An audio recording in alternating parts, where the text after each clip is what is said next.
দিতে হবে, আমাদের চাকরি দিতে হবে, আমাদের চাকরি দিতে হবে, আমাদের চাকরি দিতে হবে, আমাদের চাকরি দিতে হবে। গণতান্ত্রিক আন্দোলনে পুলিশি হস্তক্ষেপ পাচ্ছি না, মানব না। গণতান্ত্রিক আন্দোলনে পুলিশি হস্তক্ষেপ, গণতান্ত্রিক আন্দোলনে পুলিশি হস্তক্ষেপ পাচ্ছি না, মানব না। এই পুলিশি হস্তক্ষেপ পাচ্ছি না, মানব না। এই পুলিশি হস্তক্ষেপ পাচ্ছি না, মানব না।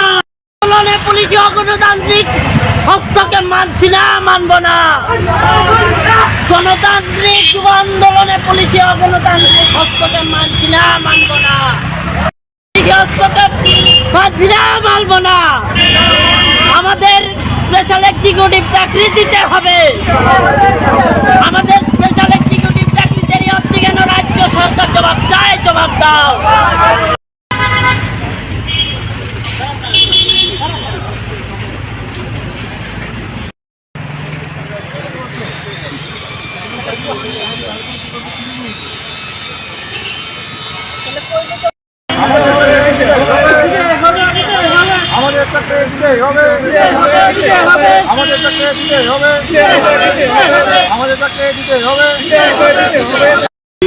বেকারত্বের কবলে এই এক্সিকিউটিভ নিয়ে পড়ে আছি।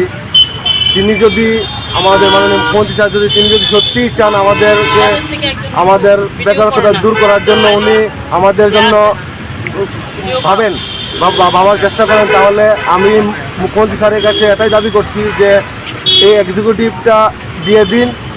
আমরা অনেক বেকারত্ব পার করে এসেছি, বেকারত্ব পার করছি। এই বেকারত্বটা দূর করার জন্য উনি সবসময় বলেন যে বেকারত্ব দূর হচ্ছে।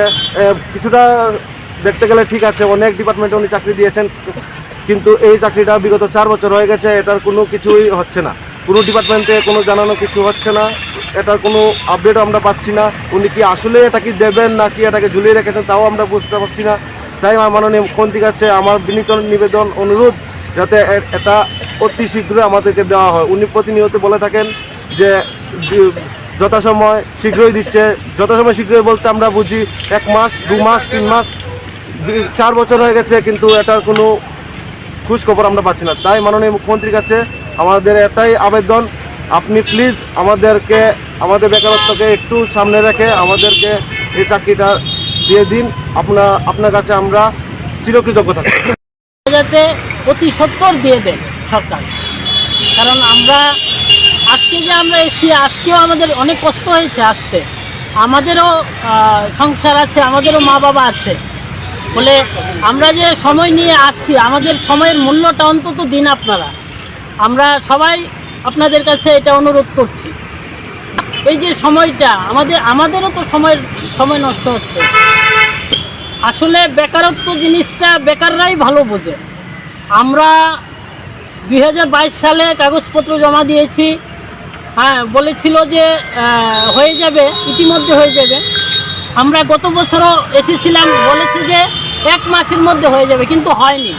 কিন্তু গত বছরের 1 মাসের মধ্যে যেটা হয়ে যাওয়ার কথা ছিল, আজকে 2026 সাল, তারপরও কোনো রকম আমরা খবর পাচ্ছি না, কোনো রকম অফিসিয়ালি আমরা খবর পাচ্ছি না। আমরা যদি অন্তত পক্ষে জানতে পারতাম যে কত তারিখ নেওয়া হবে, তাহলে কিন্তু আমরা আর আসতে হয় না।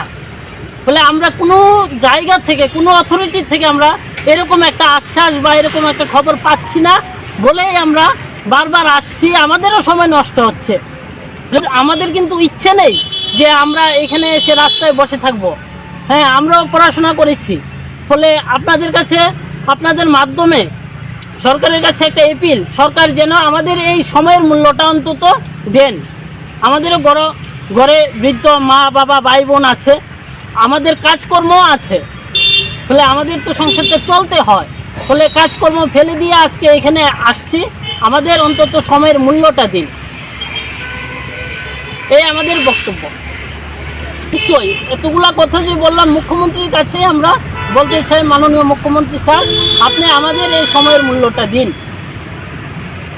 এই অনুরোধ নিয়ে যে স্যার যেন আমাদের স্পেশাল এক্সিকিউটিভ রেজাল্ট অতি সত্বর পাবলিশ করেন।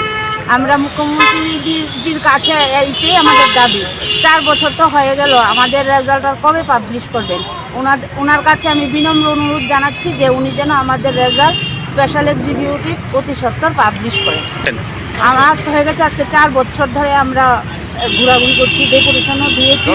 এখন আমরা আবেদন জানাতে চাইছি যে উনি যেন আমাদের রেজাল্টটা অতি শীঘ্রই প্রদান করেন। উনি চাকরি দিয়েছে, আমাদের মাননীয় মুখ্যমন্ত্রী ত্রিপুরার মধ্যে অনেক ডিপার্টমেন্টের চাকরি দিয়েছে, এখন আমাদেরটাই রয়ে গেছে। আমরা চাইছি, স্যারের কাছে অনুরোধ জানাচ্ছি, স্যার যেন আমাদের রেজাল্ট অতি সত্বর পান। আমরা এখানে 20-25 জন এসেছি, 6067 জন আমরা স্পেশাল এক্সিকিউটিভ ক্যান্ডিডেট। আমরা ইন্টারভিউ দিয়েছি, আর আমরা তো ইন্টারভিউ দিয়েছি, আমরা এখন ওভারইজ হয়ে গেছি, আমরা আর পারছি না, আমরা এতদিন ধরে অপেক্ষাই করছি। মাননীয় মুখ্যমন্ত্রী অনেক কাজ করেছেন ত্রিপুরাতে, উনি অনেক গরিবদের অনেক কিছু দিয়েছেন। এখন আমরা চাইছি আমাদের যেন উনি রেজাল্টটা দিয়ে দেন। আমাদের সংসার চালাতে অনেক কষ্ট হচ্ছে, আমরা আর পারছি না, আমরা আর ইন্টারভিউ দিতেও পারবো না, আমরা একদম ওভারইজ হয়ে গেছি। এটাই শেষ ইন্টারভিউ ছিল আমাদের।